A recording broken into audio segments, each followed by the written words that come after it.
Good day, everybody. Welcome to Bunker Labs EPIC program. My name is Bill Warner. I'm proud to be one of your instructors and proud to bring you this 10-week program on how to start a business, from an idea all the way to the point in time where you have it up and running, you're commercialized, and all of the steps in between. Let's get right on into it.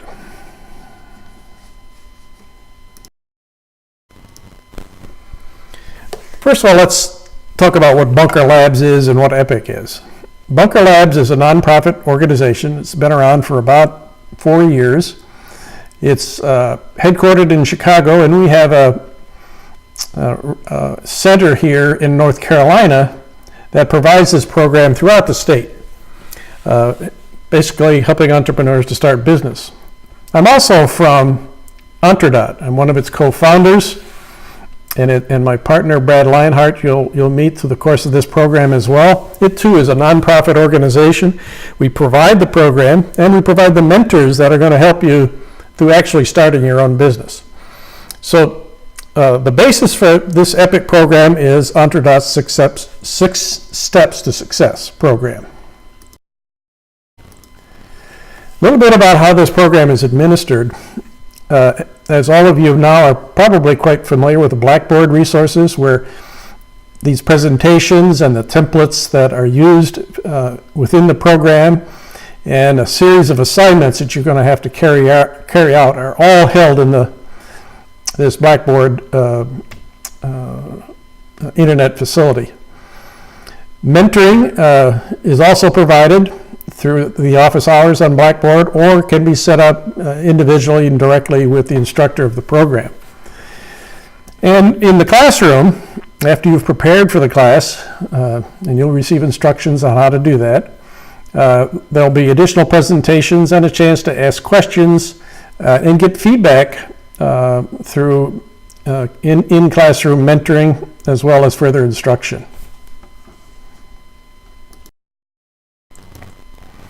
As I mentioned, 6 steps is based on a series of steps that represent increasing maturity of your business idea. It starts with an idea, of course, where you determine the commercial value of it, progressing upwards in terms of the maturity of your idea to understanding the market value. We call that conceptualization. And once establishing the market value, we move to a step we call creation, which is where you prove the concept of your business. Does your product or your service idea provide the market value that you stated previously? Moving further in the maturity of your business, you complete a plan, which would include the marketing and sales plan, a financial forecast, all of the details that would go underneath that to show that you can indeed reach the market and make money doing so, or serve a social purpose in the case of you being a nonprofit. Continuing on to the 5th step of this 6-step series, you would actually figure out how to launch the business. Of course, once establishing that you really want to go ahead with it. In other words, this is the startup of the business and the hundreds and hundreds of details it takes to get ready to launch a business. Then finally, once launched, you're in step 6. You're commercialized, you're actually selling and executing the business plan you described earlier in the 4th step. So this program is taking a disciplined and a stepwise refinement of a business idea all the way to commercialization, with decision points all along the way to assure yourself that, by golly, you've got a business that's worth progressing any further in spending more of your time and eventually some of your money, and perhaps some other people's money as investors or people or organizations that would loan you money in the course of developing your business. This is the fundamental concept behind 6 steps to success. So to have a successful business, what needs to be true is that there have got to be a lot of things that really are attractive about your business. It's got to have an achievable plan. You really got to understand your market. You've got to really intimately know who the buyer is within your market. That is the people who pay money for whatever your product or service is. that you really have a competitively differentiated product. I mean, that you would beat the competition. You're the best. You'd have a solid value proposition. In other words, the buyer looks at what you have, and to him or her, it's a no-brainer to buy what you're offering. That you have a revenue model, whether it's sales or grants in the case of a nonprofit, that is achievable. That there's some form of barrier to entry for others to do the same thing to you, same thing as you. And you have a thoughtful go-to-market plan, that you know how to reach your buyer and ultimately sell your product or service to them. Of course, at the end of the day, you've got to have great financial results or achieve the purpose in the case of being a nonprofit. All of these things have to be true, but I actually skipped over the first bullet, didn't I? It has to, at the core of it all, it has to be managed by a group of people that are effective, impressive, passionate about what they're doing, and are achieving success. So it's the management team is at the heart of it all. The way investors view this is that the management team is the only thing between their money and your success. So have a good team. Another way to look at this is there has to be a plan for your business. And the plan has to have several very important elements. Starting at the most fundamental level, you have to understand the problem or understand the opportunity that you're going after. You have to have a solution for it. There's got to be a large and growing market. You've got to have superior strengths and have offset the weaknesses that you might have against competition. Your product is a clear and differentiated winner with a high barrier to entry. You know how to reach the buyer. You know how to sell to them through the right channels. You've got a management team that's committed and knows how to do this. And your financial results show that you'll make a profit, that your cash flow will be attractive enough for you to get through the very early stages of the company and grow cash on an ongoing basis. And in the case if you need investment of some form, loans or equity investment or grants, you have a proposition that would want them to actually invest in your company. So I've said this two different ways. What must be true and what are the major stepwise refinements of the plan that you would have to achieve your business goals. Let's take them one by one. First of all, you have to have a compelling problem that you're solving, and that getting extraordinary results in the case of it's an opportunity. It must be obvious why the buyer will buy from you, and you have to set the context of the business with a plan that solves this problem, quite frankly. Secondly, you've got to describe the solution, whether it's a product or service that truly solves the problem or achieves the opportunity that you posed in the first place. Prove it from the buyer's perspective, and make sure there must be and show that there is a return on their investment in the purchase of your product or service. You've got to express the value, not in terms of feeds and speeds like engineers might do, but the results that you'll achieve and the benefits that you'll bring to the buyer. Make it obvious that the need is met that you posed when you described the problem. Show that it's a must-have, not a nice-to-have, and establishes what business you are in. These first two steps, the problem and the solution, serve as the foundation of all of what you'll do subsequent to these first two steps. It's the foundation for your business. It's like a foundation of a house. A house will not stand unless there's a good foundation. If you ever have to do an elevator pitch, then the elevator pitch is you describe the problem and the solution for it. Boom. 45 seconds later, the listener understands what you're up to. So these first two steps are very important and must be done very well. More on that throughout the program. The third thing is defining the market. It sets the basis for the business, whether or not there's a market or not. So you segment the market, you describe the big picture, you show where you're focused, describe the profile, the demographics, if you will, of the actual buyer or buyers within it. and explain the elements of revenue, which you'll use later to describe how you're going to bring in money to the company. So establish the size of the market. It needs to be big for you to be interested, or anyone else for that matter, and do at least a 3-year, if not a 5-year outlook. 2 to 3 years out, you probably can see pretty clearly what this is going to look like. The rest is driven by trends and things that are going to happen in the industry, technologically or regulatory or whatever. But show that it's a growing market. Understand industry trends and influencing factors and describe them adequately. In other words, you know what's happening in the whole ecosystem of your market. Prove it to them. Then, who else is in this market that's trying to solve the same problem? That's a competitor. Nothing else. It's those people who are trying to solve the same problem as you. And you compare yourself to them. A competitive competition matrix is a tool that we'll talk to you about in the program. Will help you describe that pretty adequately. Show your superiority. That's your product differentiation. Know how you'll beat them. In other words, you know how to win the game. Your SWOT analysis will help you determine that.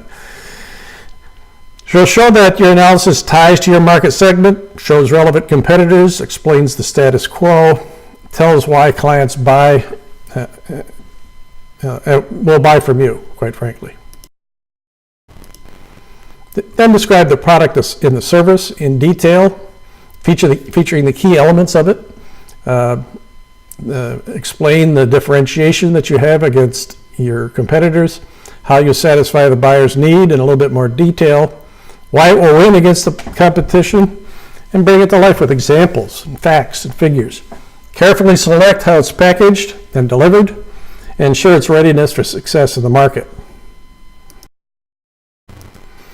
Barriers to entry are those things that prevent someone else from doing the same thing as you. Some people call it your secret sauce. Sometimes it's patentable information, intellectual property.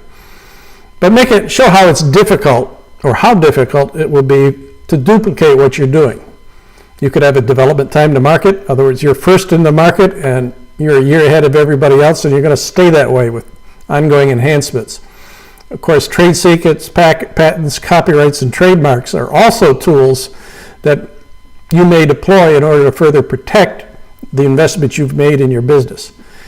Unique skills and know-how alone could be a substantial barrier to entry for anyone else to do the same thing as you.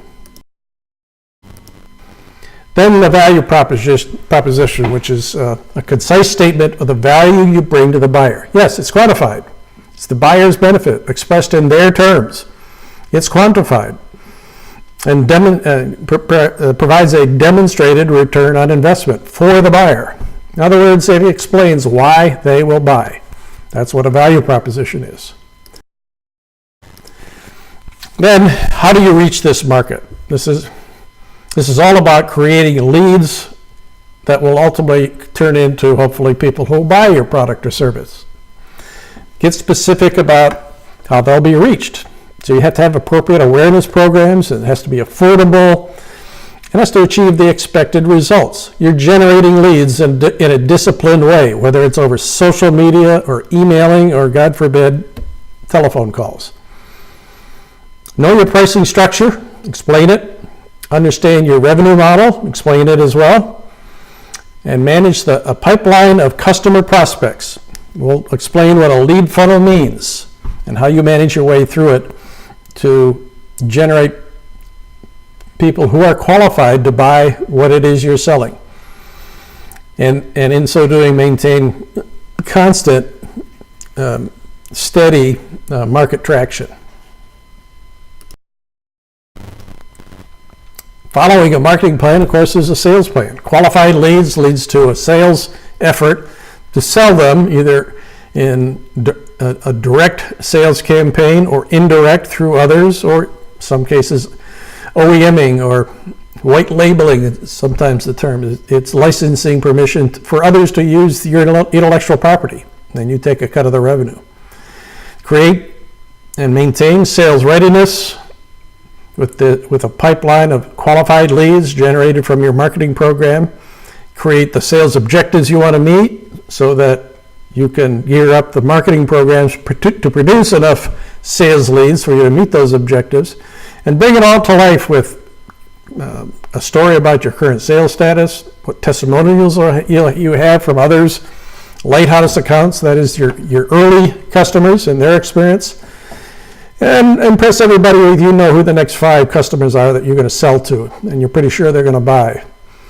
So wrap that all up with key sales alliances, that is external sales reps and other marketing and sales partnerships that you might establish that move your product or service into the marketplace.